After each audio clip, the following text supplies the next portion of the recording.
Olá! No programa Hora Extra desta semana você confere os seguintes destaques. Desembargador Breno Medeiros assume presidência do TRT de Goiás e defende a administração por responsabilidade. Confira também a polêmica lei que regulamenta a atividade de transporte de cargas e passageiros. Ela recebeu críticas, mas também trouxe avanços. E no bloco de entrevistas, a juíza Wanda Lúcia Ramos vai falar sobre a aplicação das regras sistêmicas na Justiça do Trabalho. Aguardamos você!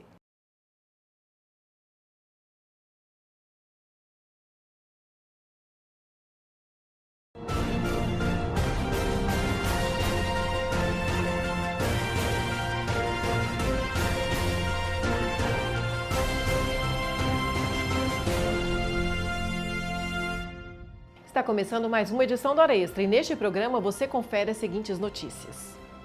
Desembargador Breno Medeiros assume presidência do TRT de Goiás e defende a administração por responsabilidade. Confira também a polêmica lei que regulamenta a atividade de transporte de cargas e passageiros. Ela recebeu críticas, mas também trouxe avanços. E no bloco de entrevistas, a juíza Wanda Lúcia Ramos vai falar sobre a aplicação das regras sistêmicas na Justiça do Trabalho. O Hora Extra está começando agora. A nova Lei 13.103 de 2015, que regulamenta a atividade do transporte de cargas e passageiros, recebeu críticas por autorizar a realização de jornadas exaustivas e ilimitadas, representando risco para o motorista e para todos que utilizam as estradas. Por outro lado, a lei também trouxe avanços. Confira. Há 20 anos trabalhando na estrada, este caminhoneiro atualmente transporta ovos de galinha entre o interior de São Paulo e Goiânia. De lá para cá são mais de 1.000 quilômetros de rodovia, um trajeto que faz toda semana. Nessas idas e vindas, ele conta que já ficou cerca de 8 horas dirigindo sem parar para descansar. Uma rotina puxada. Muito difícil, cansativo.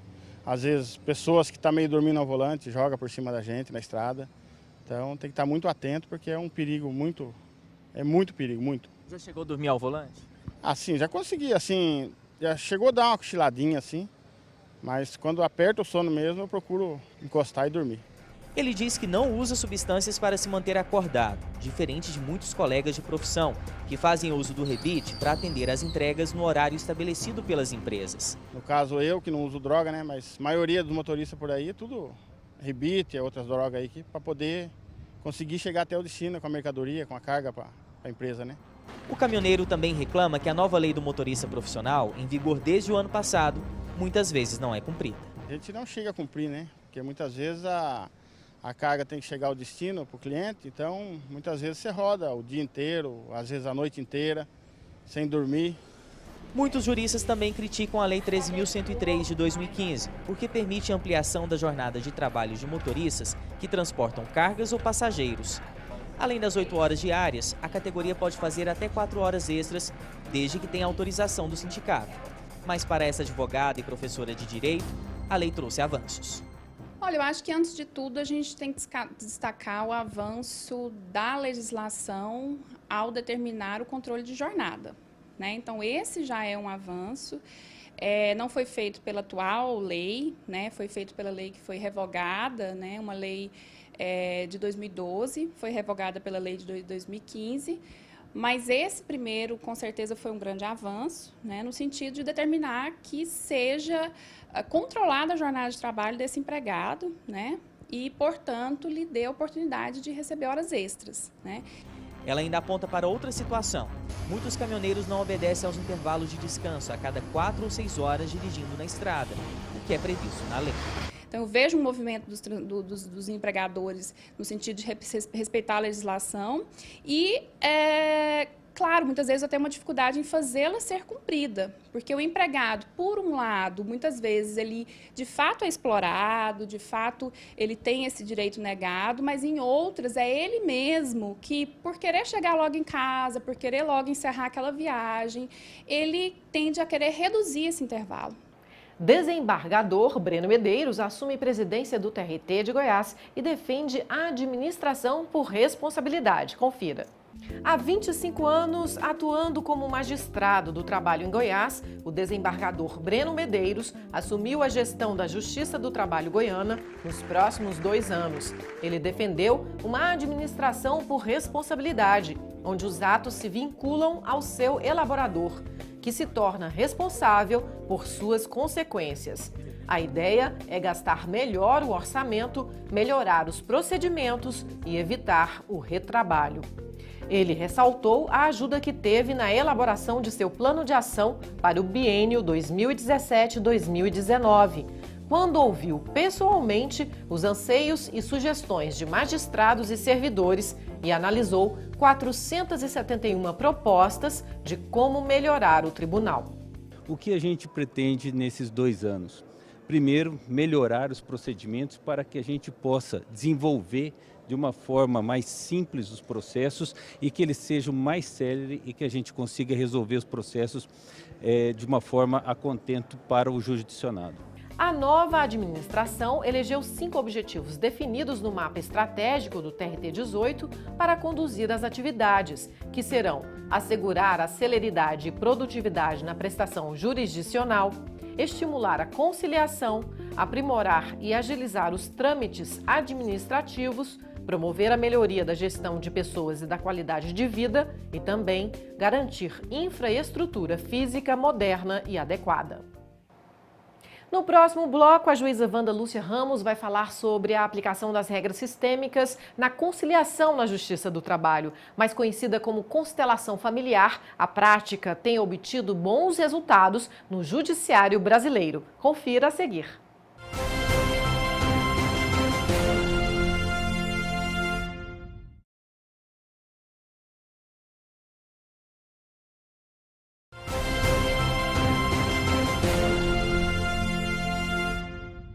O excesso de judicialização dos conflitos fez com que o judiciário brasileiro buscasse formas alternativas para pacificar as relações sociais, como a aplicação da técnica da constelação familiar para solucionar processos. A dinâmica propõe uma nova forma de enxergar o litígio judicial e busca uma solução efetiva em que ambas as partes saem satisfeitas. Mas como funciona a aplicação das leis sistêmicas num processo judicial? A juíza Wanda Lúcia Ramos da Silva, titular da 7ª Vara do Trabalho de Goiânia, é uma das pioneiras nesse processo na Justiça do Trabalho Goiana e vai falar qual o papel do juiz sob a perspectiva sistêmica. Seja bem-vinda à Hora Extra, doutora. Obrigada, Fabiola. Eu que agradeço a oportunidade de falar sobre essa importante ferramenta para a resolução de conflitos na Justiça do Trabalho também, já que ela tem sido útil em outros ramos da Justiça. E como é que funciona a abordagem sistêmica no judiciário? Nós vivemos em sistemas, né? Nós falamos o tempo inteiro que nós estamos ligados ao sistema familiar, ao sistema do órgão onde a gente participa, ao sistema profissional. O sistema, a natureza do sistema é interessante de falar, porque ele é mais do que a soma de partes isoladas. O sistema em si, ele transcende a soma das suas partes isoladas. E é necessário a gente compreender isso, porque a Justiça do Trabalho, por exemplo, é um sistema, né? E ele está ligado com os demais órgãos do Poder Judiciário e com a sociedade. Então, quando a gente fala, por exemplo, que em aumento de demanda e como isso influencia o trabalho do juiz, a gente pode ver que existe um relacionamento entre o que se faz na Justiça do Trabalho e a sociedade. Por exemplo, quando se cria novas varas, novos cargos de juiz e amplia a estrutura da Justiça do Trabalho, a gente pensa que vai resolver o excesso de demandas. Mas o que aconteceu? Quanto mais a gente cresceu, mais aumentou a demanda. E o judiciário hoje já não suporta mais. Essa é a natureza do sistema. Essa é a natureza de qualquer sistema, onde a mudança em uma parte do sistema influencia o todo. E é isso que a gente estuda quando olha as pessoas funcionando dentro de seus sistemas. A Justiça do Trabalho, por exemplo, hoje, ela tem um excesso de demanda tal que a capacidade do juiz de resolver é de 27%. Isso significa que 3 em cada 10 demandas apenas são solucionadas e o bem da vida pretendido é entregue. 70%, 73% das demandas não são solucionadas. E essa técnica veio para ajudar o judiciário a conseguir resolver essas outras demandas que ficam sem solução, então? Então, como nós estamos imersos em um âmbito maior de resolução de conflitos, a gente observa, por exemplo, que nos últimos anos, principalmente a partir da atuação do CNJ, estão se estabelecendo políticas de resolução de conflitos exatamente para resolver esse excesso de judicialização. Dentro das políticas de resolução adequada ou apropriada de conflitos, nós temos as práticas nominadas, que já são conhecidas, como a mediação, como a conciliação e como o próprio processo judicial. Mas nós temos também práticas que hoje ainda são consideradas inominadas, que são, por exemplo, oficinas de parentalidade, justiça restaurativa, oficina para dependentes químicos e as constelações familiares, que vem sendo utilizado como método de resolução consensual de disputas e de conflitos em diversos ramos e diversas instâncias do Poder Judiciário. E essa abordagem, ela serve para humanizar as relações na Justiça do Trabalho? Bom, então, contribui, né? E sim, falando um pouco sobre essa abordagem, o que são as constelações familiares, acho que é interessante a partir desse pressuposto, né? É um método breve, né, rápido, criado e desenvolvido por um terapeuta alemão, Bert Hellinger, a partir do conhecimento do trabalho que ele desenvolveu como padre, como missionário na África, onde ele pôde trabalhar com a tribo dos Zulus e onde ele percebeu com muita pertinência as leis sistêmicas que depois ele desenvolveu quando ele voltou para a Alemanha. As leis sistêmicas desenvolvidas por Bert Hellinger são o vínculo, a força do vínculo, que dita que quem pertence ao sistema familiar e ponto. Uma exclusão da pessoa que pertence pode gerar uma desordem no sistema, de tal forma que alguém é chamado em geração posterior a compensar essa desordem do sistema. A segunda lei sistêmica é da ordem, que dita que a ordem de entrada no sistema cria prerrogativas para aquela pessoa, onde só ela pode executar naquele lugar. Então, manter a ordem é essencial para o sistema. Existe uma escala hierárquica que quem chegou primeiro e ponto. Não dá para colocar nada entre o chegou primeiro e o ponto. Tudo que vem depois. Então, por exemplo, os pais chegaram primeiro. Fere a ordem aquele filho, por exemplo, que quer cuidar do pai como se fosse maior do que os pais. É só um exemplo, né? E a terceira lei é a lei do equilíbrio, que dita que nas relações simétricas, nas relações entre iguais, é preciso haver um equilíbrio entre o que se dá e o que se recebe, para que o sistema e para que as trocas sejam propulsoras de desenvolvimento daquela relação, daquele sistema. E assim, essas leis sistêmicas que são apropriadas no âmbito familiar, elas podem ser observadas também em outros âmbitos de desenvolvimento. Nas empresas, nas organizações, no judiciário e, evidentemente. E assim, de uma forma mais concisa, que a gente vai mostrar também um pouco do exemplo prático, né, da aplicação dessa lei no judiciário. De que forma ela pode ser usada, essas 3 leis, numa audiência? A gente vai falar sobre isso depois, mas eu só queria que a senhora pincelasse agora. Então, o olhar do juiz, ou do conciliador, ou do mediador, que possa perceber a existência dessas leis e o que se discute na sala de audiência, por exemplo, em qual desses princípios está sendo desrespeitado, facilita muito a resolução do conflito para além do processo. Porque eu acho interessante pontuar, por exemplo, que a aplicação desses princípios sistêmicos, eles resolvem muito mais do que o processo. Eles têm uma repercussão no sistema das pessoas que são envolvidas. Por isso, eles garantem uma paz social e um bem-estar de tal forma que pode revolucionar a aplicação do direito e das leis tal como nós entendemos hoje. Porque, às vezes, não é só uma questão de verba rescisória, não é só uma questão de equilíbrio. Não é só uma questão financeira, né? Mais moral. Exatamente. Muitas vezes, por exemplo, a pessoa quer um reconhecimento e você não paga reconhecimento com a moeda dinheiro. Né? Eu tenho vários casos onde isso ficou muito claro, onde o reconhecimento, em primeiro lugar, pôde propiciar um relaxamento da tensão tal que as partes puderam, então, negociar. Muito interessante, doutora Wanda. Bom, nós vamos para um rápido intervalo. Hoje conversando com a juíza Wanda Lúcia Ramos da Silva sobre a aplicação da técnica da constelação familiar no Judiciário Trabalhista. Voltamos já.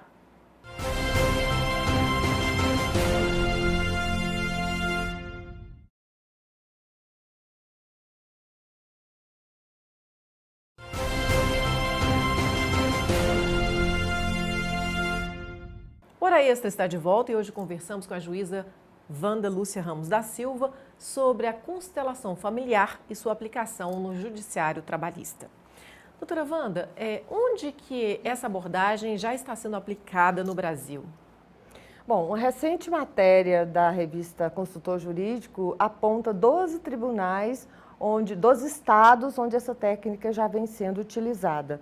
E eu posso citar, por exemplo, que o precursor, um dos primeiros que começaram a utilizar, é o juiz Sami Storch, na Bahia, que fez mutirões aplicando a técnica em vara de família e com casos selecionados, apropriados para a aplicação da técnica, ele obteve 100% de acordo naqueles processos onde as duas partes estavam presentes e em torno de 91% quando apenas uma das partes esteve presente.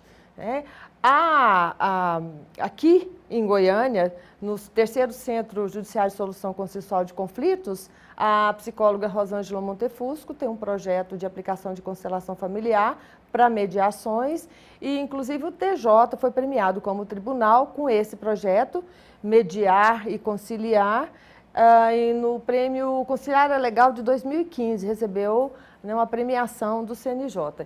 E aí eu poderia citar vários outros projetos, vários outros estados que eu conheço na Justiça do Trabalho. Eu acredito que aqui em Goiânia nós estamos começando, tem inclusive um grupo de colegas interessados em estudar as leis sistêmicas e começar a aplicar as leis sistêmicas, aquelas três que eu falei, do pertencimento, da ordem e do equilíbrio, na Justiça do Trabalho. Bom, a juíza Wanda vai nos mostrar agora, contar a história de um caso de sucesso em que foi aplicada a abordagem sistêmica. Nós vamos mostrar apenas uma parte da audiência, a parte inicial, para preservar a intimidade das partes. E depois a juíza conta pra gente como é que foi todo o caso. Vamos lá, doutora Wanda? Boa tarde. Nós estamos na audiência com 4 mulheres, né? Olha só, coincidência. A senhora fez uma proposta na audiência passada de R$5.000, correspondente às verbas rescisórias. As verbas rescisórias, considerando uma rescisão sem justa causa, né? Sem justa causa. Que era em benefício dela. Então, vínculo incontroverso. Existe. Ok. Doutora Cássia, a senhora tem alguma Tem controvérsia, doutora Wanda, com relação à data de admissão que nós alegamos que é 2008 e eles confessam a partir de 2011, mas não tem comprovação de recolhimento previdenciário, fundiário, tem comprovação de um período de férias apenas, não tem comprovação de reajustes salariais, de benefícios convencionais. Então, por causa disso, eu faço uma conta-proposta de 35.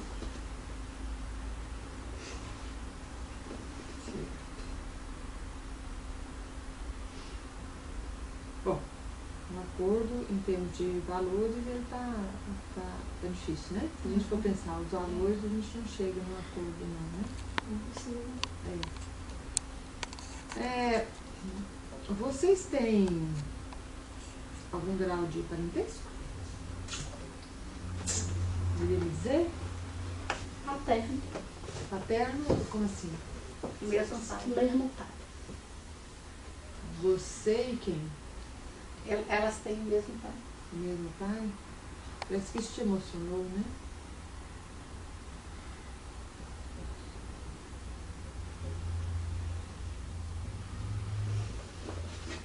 A você também. Porque foi eu que criei ela. Ok, doutora Wanda, o que ocorreu nessa audiência, né, e que foi utilizada a técnica e que solucionou o caso para as partes? Elas saíram satisfeitas?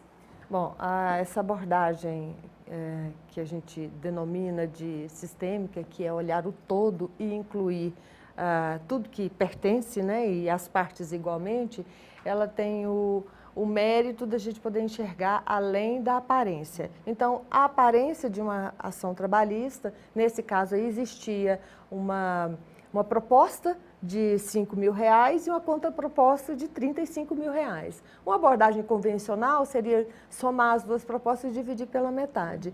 Mas um olhar mais acurado permitiu que eu e qualquer juiz, diga-se de passagem, pela experiência que nós temos de lidar com o conflito, qualquer juiz perceberia. Percebi, então, que se tratava fundamentalmente de um conflito familiar, onde um acordo não solucionaria. Embora pudesse solucionar um processo, volto a repetir, não solucionaria a questão no âmbito familiar.